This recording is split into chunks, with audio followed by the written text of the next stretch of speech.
Sei proprio sicuro di conoscere Milano? Lo sai ad esempio che la città del Monopoli è proprio Milano? Nel 1934 l'ingegnere americano Charles Darrow inventò quello che probabilmente è il gioco da tavolo più famoso di tutti i tempi, il Monopoli. In quello stesso anno il Monopoli fu commercializzato anche in Italia grazie a un milanese, Emilio Ceretti, che fondò la editrice Giochi proprio per vendere il Monopoli anche nel nostro paese. L'idea iniziale di Ceretti era quella di vendere il Monopoli esattamente come era nell'edizione originale.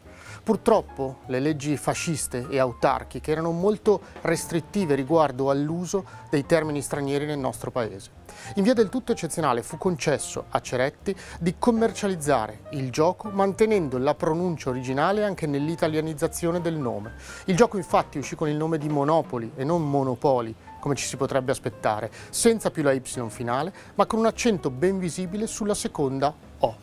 Quello che proprio non fu possibile fu di mantenere il nome delle vie come erano nell'originale, che erano le vie di Atlantic City. Dovendo scegliere una serie di toponimi, Ceretti optò per quelli della città in cui abitava e in cui la editrice Giochi aveva sede, Milano per l'appunto.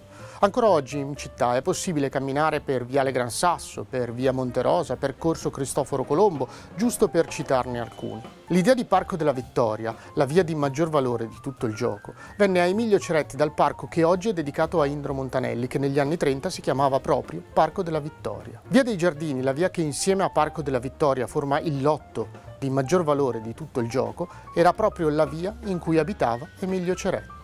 Gli unici toponimi che non hanno nessuna attinenza con la città di Milano sono Vicolo Corto e Vicolo Stretto, le due vie dal valore più basso di tutto il gioco. Alla prossima!